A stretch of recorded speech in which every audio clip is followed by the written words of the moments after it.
Hello my dear students, তোমরা আমাকে comment করেছো এবং রিকোয়েস্ট করেছো যে পার্টস অফ স্পিচের উপর ভিডিও দিতে। তো আজকে তোমাদেরকে আমি পার্টস অফ স্পিচকে একদম জলের মতো সহজ করে দেব। তো মনে রাখতে হবে পার্টস অফ স্পিচ। আচ্ছা চলো আগে পার্টস অফ স্পিচ এই যে কথাটা, এটাকে নিয়ে আমরা অ্যানালাইসিস করি। ভালো করে বোঝো, parts PARTS parts of speech, এইটাকে নিয়ে যদি আমরা অ্যানালাইসিস করি তাহলে তিনটে বিষয় দেখতে পাচ্ছি, তাই না? তিনটে বিষয় দেখতে পাচ্ছি এখানে। একটা হচ্ছে স্পিচ ওয়ার্ড, একটা হচ্ছে পার্টস অফ এবং একটা হচ্ছে অফ। আমরা জানি অফ মানে হচ্ছে এর, পার্ট মানে আমরা প্রত্যেকে জানি অংশ, পার্টস মানে হচ্ছে অংশগুলি, আর স্পিচ মানে হচ্ছে কি বক্তব্য বা কোনো একটা বিবৃতি। আচ্ছা আমরা বিবৃতি লিখলাম। আচ্ছা তাহলে দেখো, আমরা সহজ কথায় গ্রামাটিক্যাল যে আমরা প্রতিশব্দ পাই, সেই প্রতিশব্দ যদি না ভাবি তাহলে পার্টস অফ স্পিচের মানে দাঁড়ায় বিবৃতির অংশগুলি। বিবৃতির অংশগুলি অর্থাৎ আমরা যে কথাটা বলি সে কথার অংশগুলো। আর গ্রামাটিক্যাল ভাষাতে এটাকে আমরা পদ প্রকরণ নাম দেব, পদ নাম দেব। ওকে, তাহলে বাক্যে বা বিবৃতির মধ্যে যে সমস্ত ওয়ার্ডগুলোকে আমরা ব্যবহার করে থাকি সে সমস্ত ওয়ার্ডগুলোকে আমরা খুব সহজ কথায় সেগুলোকে আমরা বলবো পার্টস অফ স্পিচ। ওকে, তাহলে এই যে বিবৃতির মধ্যে ব্যবহৃত হচ্ছে প্রত্যেকটা ওয়ার্ড, সেগুলোকে আমরা এক একটা পার্টস অফ স্পিচ বলছি। কিন্তু ভালো করে মনে রাখবে, ধরে বললাম রহিম, ধরে বললাম স্কুল, ধরে বললাম আ ফ্লক অফ শিপ, ওকে, ধরে বললাম ইন্টেলিজেন্ট। এই যে শব্দগুলোকে আমি বললাম এগুলো জাস্ট এক একটা শব্দ, জাস্ট এক একটা শব্দ। আর যদি আমি এগুলোকে বাক্যে ব্যবহার করি তাহলে কিন্তু এগুলো হয়ে যাবে এক একটা parts of speech. Let's take example. Okay, দেখো যদি আমি বলতাম রহিম is an intelligent boy, Rahim is an intelligent boy, রহিম একজন চালাক ছেলে, তাহলে এখানে অনেকগুলো আমি শব্দকে বা ওয়ার্ডকে কিন্তু ইউজ করে ফেলেছি। যখন করে ফেলেছি তখন এদের নামকরণ আমাকে করতে হবে। তাহলে বলছে যে এই যে শব্দগুলোকে আমি একটা সেন্টেন্সের মধ্যে ইউজ করে ফেললাম, এই প্রত্যেকটা শব্দকে আলাদা আলাদা আমরা নামে চিনবো।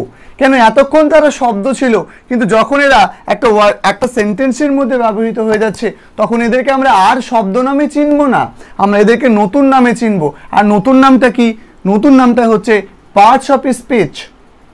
এবার চলে এসো, দেখো এই যে রহিম কথাটা বলা হচ্ছে এটা একটা নাম ব্যক্তির, ফলে এইটাকে আমরা একটা পার্টস অফ স্পিচ বলবো, ইজ একটা পার্টস অফ স্পিচ, অ্যান একটা পার্টস অফ স্পিচ, ইন্টেলিজেন্ট একটা পার্টস অফ স্পিচ এবং বয় আরও একটা পার্টস অফ স্পিচ। তাহলে এই পার্টস অফ স্পিচগুলোকে আমরা দেখলাম যে বাক্যের মধ্যে সবগুলোতে একই রকম নেই, কখনো কারো নাম আছে, এটাও এক বয় একটা বালক, বালকও একটা নাম, ইন্টেলিজেন্ট, এই যে এক একটা রকমের পার্টস অফ স্পিচ আছে। তাহলে তো আমরা শুধু এটাকে পার্টস অফ স্পিচ নাম দিলে হবে না। তাহলে এই পার্টস অফ স্পিচের ফ্যামিলিতে কারা কারা ইনভলভ আছে, কারা কারা যুক্ত আছে, চলো সেটা দেখে নিই। কারণ একটা পার্টস অফ স্পিচ মানে তার একটা পরিবার আছে, আর পরিবারে তার টোটাল 8টা সদস্য আছে। বলতে গেলে একটা পার্টস অফ স্পিচ 8 রকমের হয়ে থাকে। কি কি 8 রকমের? বুঝে নাও বিষয়টা।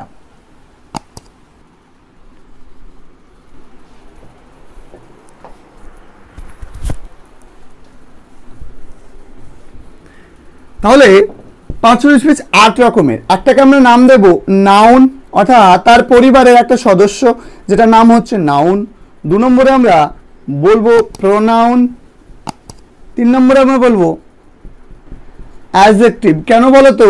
আমি এদেরকে এই গোষ্ঠী রূপে ভাগ করলাম। ভালো করে মনে রাখবে, সিরিজ যখন আমরা শেষ করবো, আস্তে আস্তে যখন আমরা প্রত্যেকটা টপিক নিয়ে ডিসকাস করব তখন তোমরা বুঝে যাবে আমি কেন এই সিরিজটাকে, এই গ্রুপটাকে আমরা আলাদা রাখলাম। নাউন, প্রোনাউন, অ্যাডজেক্টিভ, এরপর আমি রাখলাম অ্যাডভার্ব, তারপর আমি রাখলাম preposition, conjunction, noun pronoun adjective. আচ্ছা, এরপর আমি ভার্ব লিখিনি, ভার্ব নাউন প্রোনাউন অ্যাডজেক্টিভ, এটা 4, এটা 5, এটা 6, এটা 7 এবং সবশেষে ইন্টারজেকশন অর্থাৎ 8 নম্বর।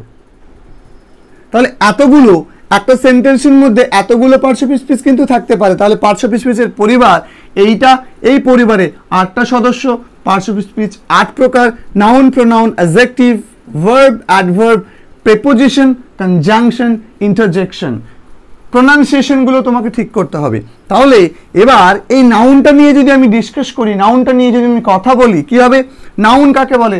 যার দ্বারা কোনো কিছু নাম বোঝায়। নাউন মানেই নাম, মনে রাখবে যে নাউন মানেই নাম। তাহলে নাউন মানে নাম, যে পদ দ্বারা কোনো কিছু নাম বোঝায় সেটাই হয় নাউন। খুব সহজে মনে রাখবে, দু নয়ন দিয়ে, দু চোখ দিয়ে তুমি যা যা দেখতে পাচ্ছ, everything is noun, everything is noun, প্রত্যেকটা কিছুই নাউন। এবার আমি চলে আসলাম প্রোনাউন। প্রোনাউন মানে হচ্ছে এই নামের পরিবর্তে বারবার নামটাকে না লিখে আমরা যে শব্দটাকে লিখি সেন্টেন্সের মাধুর্যতা বাড়ানোর জন্য সেই ওয়ার্ডটাকে বা সেই পার্টস অফ স্পিচটাকে আমরা বলে থাকি প্রোনাউন।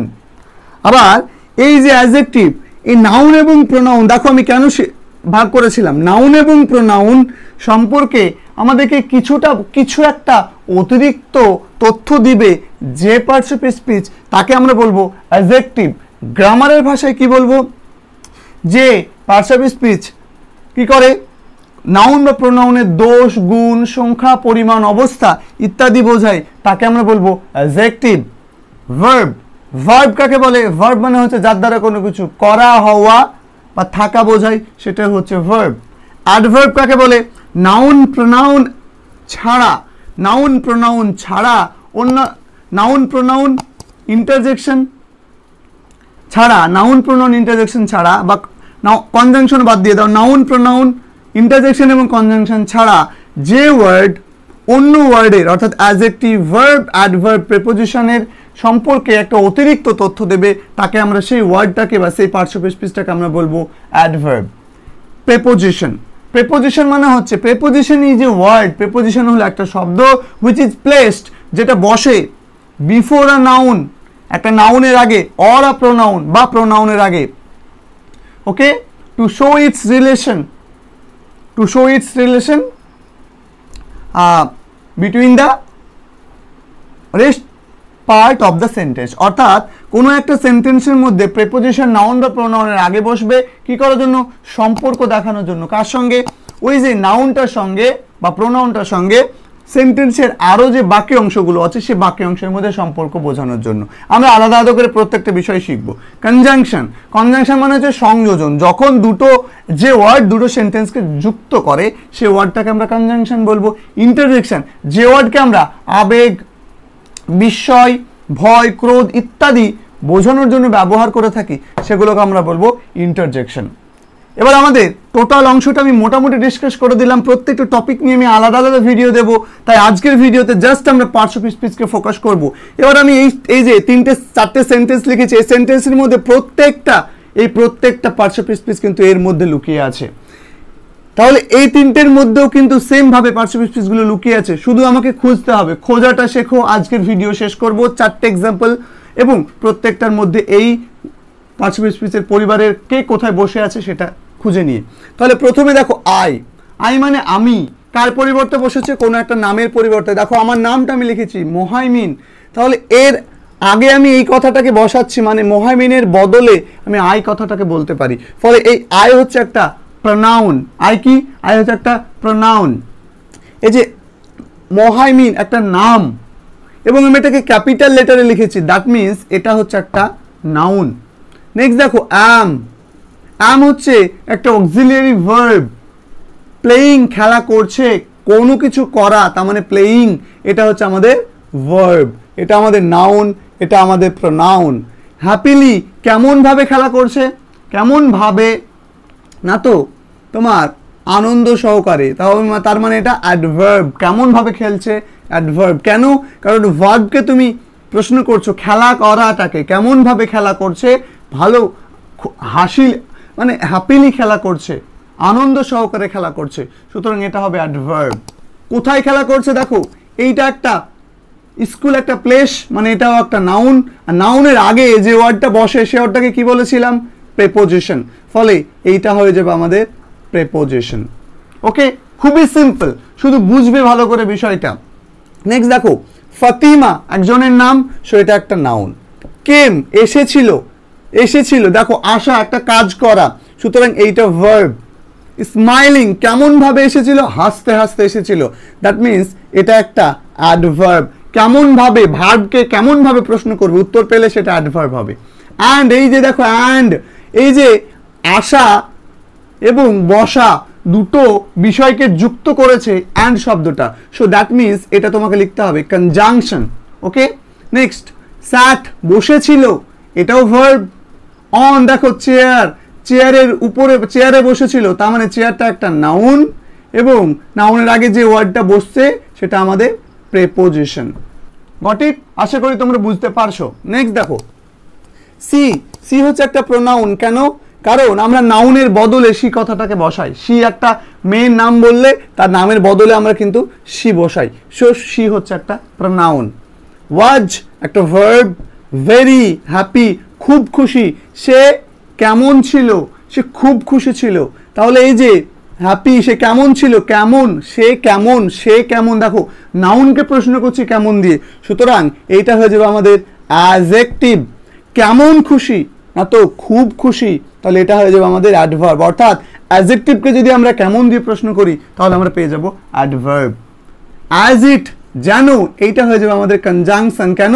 কারণ এই পুরো অংশটাকে অ্যাজ ইট যুক্ত করছে, কনজাংশন। অ্যাজ ইট, ইট হচ্ছে এখানে একটা প্রোনাউন। অ্যাজ ইট, অ্যাজ হচ্ছে কনজাংশন, ইট হচ্ছে প্রোনাউন। অজ ভার্ব, হার বার্থডে, অর্থাৎ হার বার্থডে একটা নাউন ফ্রেজ, তবু এখানে যে হার আছে এটাও একটা প্রোনাউন। প্রোনাউনের ভাগে যখন আমরা পড়বো তখন বুঝবে এই হারটা কি। আর বার্থডে, বার্থডে দেখো ডে যুক্ত আছে মানে বুঝে নেবে যে ওইটা একটা নাউন। আবার এখানে ইয়েস্টারডে, এটাও একটা নাউন। এই যে ইয়েস্টারডে তো সময় বোঝাচ্ছে না, তাহলে এটাকে আমরা ইয়েস্টারডেকে আমরা ই না বলে আমরা বলবো অ্যাডভার্ব। যে ওয়ার্ড সময় বোঝাবে সেটাকে আমরা বলবো অ্যাডভার্ব। ওকে, তাহলে ইয়েস্টারডে মানে হচ্ছে অ্যাডভার্ব। ওকে, আচ্ছা, এটা আমরা নাউন বলতে পারি, কোনো অসুবিধা নেই। এবার আসবো আমরা মেইন সেন্টেন্সে, যে সেন্টেন্সটার মধ্যে সমস্ত পার্টিসিপেন্টসগুলো আছে। ব্রাভো সাহসী, এই যে ব্রাভোর পরে একটা এক্সক্লেমেশন, এই যে মার্কটা তোমরা দেখতে পাচ্ছ, এই চিহ্নটা দেখতে পাচ্ছ, এটাকে বলা হয় নোট অফ এক্সক্লেমেশন বা এক্সক্লেমেশন মার্ক। এইটা যখন থাকবে তার আগে যে শব্দটা, এই যে শব্দটা, এটা হবে তোমার ইন্টারজেকশন। ইন্টারজেকশন খুবই সিম্পল। ওকে, তারপরে দেখো ইউ, একটা নাউনের, একটা নামের পরিবর্তে ইউ বসাতে পারি আমরা, সুতরাং এটা নাউন। হ্যাভ হচ্ছে একটা ভার্ব, অক্সিলিয়ারি ভার্ব। ওকে, তাহলে এটাও আমরা ভার্ব, এটাও আমরা ডানটাকে আমরা ভার্ব ধরবো, টোটালটা একটা ভার্ব ফ্রেজ। আ হচ্ছে তোমরা জানো একটা আর্টিকেল, মানে কেমন, এ অর্থাৎ একটা সংখ্যা বোঝাচ্ছে, সংখ্যা বোঝানো মানে সেটা অ্যাডজেক্টিভ। রিয়েলি কেমন, রিয়েলি অ্যাডভার্ব। গ্রেট দেখো জবটা কেমন, না তো মহৎ জব, ভালো জব, সুতরাং এটা হচ্ছে অ্যাডজেক্টিভ। জব হচ্ছে নাউন। দেখো টু, টু হচ্ছে প্রেপোজিশন। অ্যাচিভ, কি অ্যাচিভ করার জন্য, এটা ভার্ব। To achieve. সাকসেস, কি সাকসেস, নাউন, কি দিয়ে প্রশ্ন করলে নাউন। অ্যান্ড দেখো যুক্ত করছে সাকসেসের সঙ্গে আর কি, তাহলে এটা হচ্ছে কনজাংশন। রেপুটেশন, টিআইওএন থাকলেই বুঝবে ওটা নাউন আছে, তাহলে নাউন। ইন একটা প্রেপোজিশন। ইয়োর একটা প্রোনাউন। লাইফ একটা নাউন। দেখো কোনটা বাদ গেল, প্রত্যেকটা শব্দই কিন্তু আমি এখানে পেয়ে গেছি, প্রত্যেকটা এই এই যে পার্টস অফ স্পিচের প্রত্যেকটা অংশ আমরা এখানে পেয়ে গেছি। তাহলে parts of speech is too easy, যদি বুঝতে পারো আর যদি বোঝাতে তোমাকে পারা যায়, অবশ্যই পার্টস অফ স্পিচের মতো সহজ কিছু হতেই পারে না। সো দেখা হবে পরবর্তী ভিডিওতে, পরবর্তী পার্ট নিয়ে আমরা আসবো। ততক্ষণ পর্যন্ত পার্টস অফ স্পিচের ভিডিওটাকে খুব ভালোভাবে দেখো, মনোযোগ সহকারে 2 থেকে 3 বার দেখো। আশা করবো পার্টস অফ স্পিচ নিয়ে কোনোরূপ কোনো সমস্যা হবে না। দেখা হবে পরবর্তী ভিডিওতে। Till then take care, stay safe, stay happy, stay healthy.